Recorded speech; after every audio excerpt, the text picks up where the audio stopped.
BS Garage, I'm Steve, and today we're going to look at inverting the LCD color on this 2016 Yamaha FZ-07. One of the cool features that you see coming up on a lot of newer motorcycles is that they've kind of inverted the digital displays. A lot of bikes that are this age had a digital display, but they tend to be kind of this white, kind of blue, milky color that, it looked good and modern at the time, but we've come a long way. So if you can't have a full color TFT display, maybe you want to do something where you just invert the colors for a little bit of stylistic differentiation. So today we're going to show you what it takes to invert the colors on your display using one of these color inversion kits that we bought online, and it should be a pretty easy and quick job. So let's go over to the bench and take a look. So what we have over here is a kit that I bought from Color Clusters, and basically what they send you is some instructions and then this piece of polarizing film. And basically what we're going to do is take off a layer of polarizing film, and then we're going to put this one on to the cluster. And basically the way the polarization works, teeny tiny little slits that you can't really see, block light going in one direction but not in the other direction. So we're going to reverse that, and using this we're going to get a black background with white numerals. And then I have the rest of what I think is going to be required to do this job, which basically boils down to a couple of hex bits to remove the cluster, and then some isopropyl alcohol pads to remove any kind of glue residue, some razor blades to help us separate the old piece of material from the cluster, and then I'm going to do this while wearing gloves because we really want to be careful not to get any dust or particles or fingerprints underneath, because we're going to be able to see them afterwards. So with that, we're going to start taking apart the cluster, and then we're going to bring all this stuff upstairs to a more stable, clean environment and start putting stuff back together. It should be pretty quick. So to take off the cluster, we just have these two mounting bolts right here. We're going to take those off, and then it should just be a wiring harness that we need to disconnect.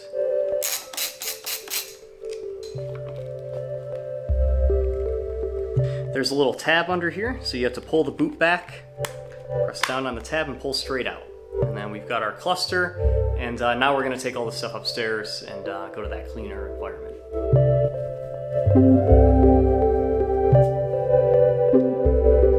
Alright, we've come upstairs to an environment that is hopefully a little bit less dusty, and it's going to let us mess with this without getting dust trapped between the layers.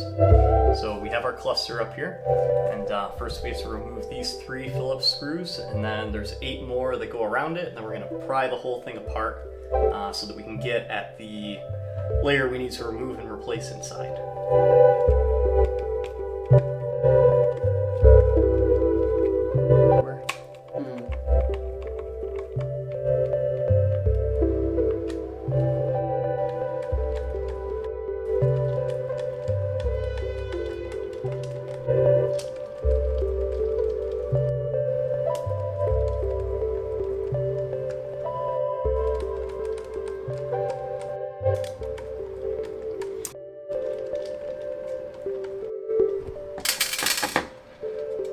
Actually making quite a bit of stuff fall out, so make sure that you continue to clean your work surface as you go.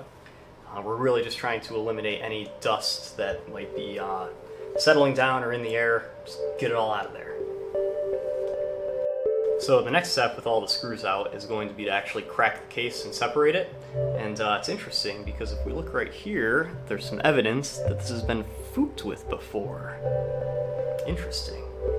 One of the recommendations online is to use something like a credit card to help pry this apart. So you don't want to damage it, but you might need a little bit of help.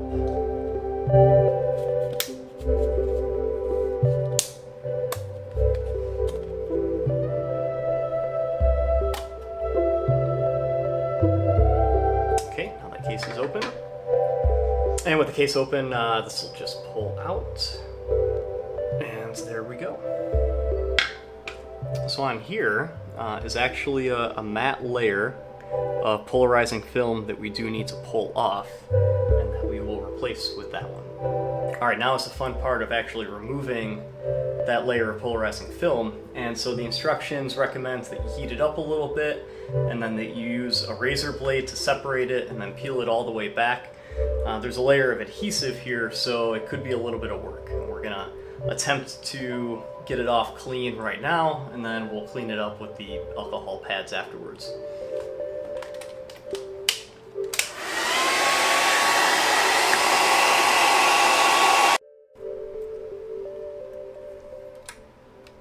It's starting to come up right here, so we'll have to get the whole thing off.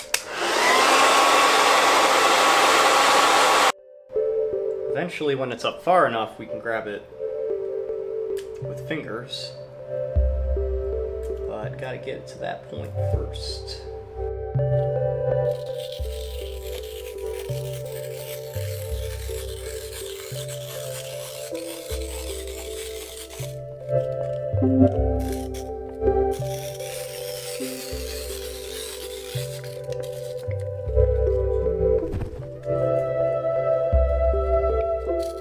Best technique appears to be to pinch it and then walk a little bit once you can get enough up on one side.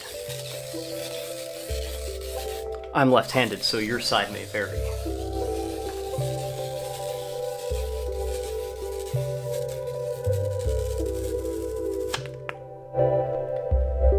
There we go, here's the old film.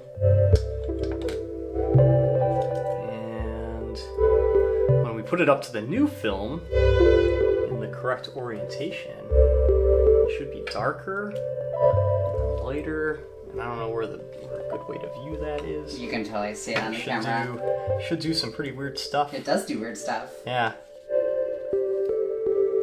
Cool. So we no longer need that. Now I have to clean all of the sticky adhesive that's left on here as residue off. I'm hoping that the alcohol pads really help with that. But seeing the amount of residue that's left on it, I may need more than 2 alcohol pads. We'll see. So I think other people made this look way too easy because I've been dousing it in alcohol, using the razor blade. This is like really stuck on there. But nothing to do now but continue to work on it, I guess, for a while. And hope that I soften this adhesive up enough. Okay, so that was a lot more work than I expected it to be. That glue, there was a ton of it and it was really on there. So it was a lot of scraping with the razor blade, a lot of dousing with isopropyl alcohol to kind of break up that glue and then scrape it off. But fortunately, this is tempered glass, and so it's pretty durable. You don't really have to worry about scratching it too badly. You know, you want to make sure that you use a new razor blade so it doesn't have any burrs that may scratch the glass.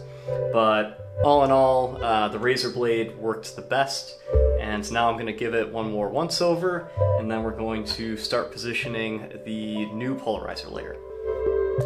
Here I have a clean microfiber cloth that hopefully will not get any lint anywhere. So layer side 1, that is the adhesive side. At this point I'm actually going to put on a pair of gloves so that I can't accidentally touch the adhesive.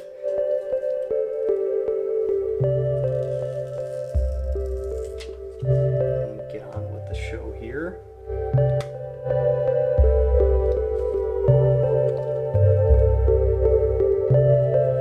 Using a credit card here to push out any bubbles. I would say based on the hardness of the film, once you lift off that second layer, you definitely don't want to be scraping it because you're probably going to scratch it. So make sure that when you're trying to chase air bubbles, leave that top layer intact.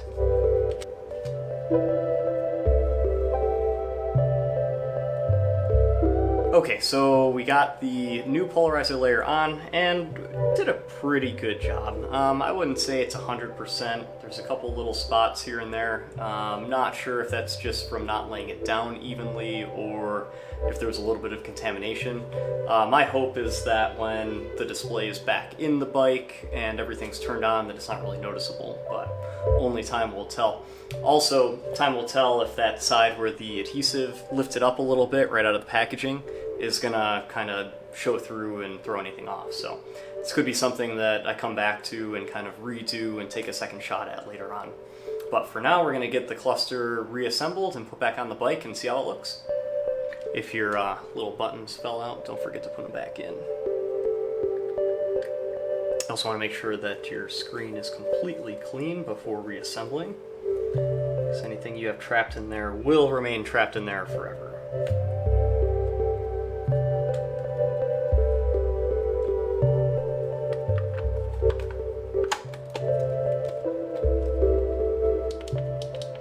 Already looking pretty black and badass.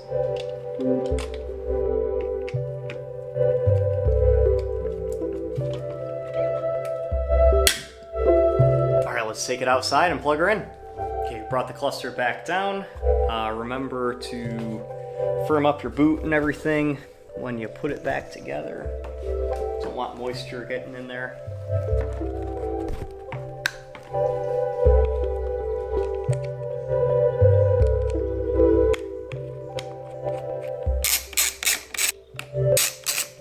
Okay, moment of truth now. We haven't adjusted the brightness or anything. This is the first time firing it up. And that is looking pretty reversed. Definitely a fan. I think I like how this looks a lot. We'll do some B-roll shots now. Do with the lights on in the garage, lights off in the garage. Maybe mess with the brightness of the cluster a little bit, but I'm pretty happy with this.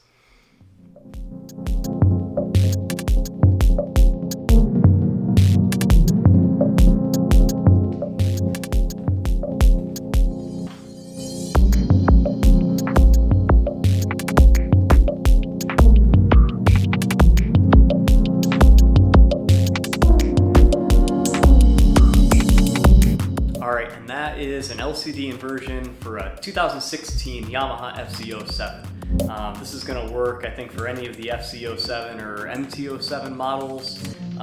Maybe they were changing it for the 2022 refresh. Don't know anything about that. But this is a pretty affordable modification that you can do. I'll admit it was a little bit more work than I thought it was going to be. That glue was really on there. It's something to go slow with and be patient. And then even placing the new film on was a little bit tricky, and we wound up with some bubbles, but when it's behind the reflective case and when the bike is on, you really can't see those bubbles, so I'm pretty satisfied with it. Now I'm looking forward to going for a ride and seeing how they perform in the real world. So I'm gonna go do that. If you like this video, like, subscribe, follow the channel and see all of the crazy stuff we get up to. We got some really cool stuff coming up on Civic Duty and also on the Z3. So we hope that you'll join us. See you next time.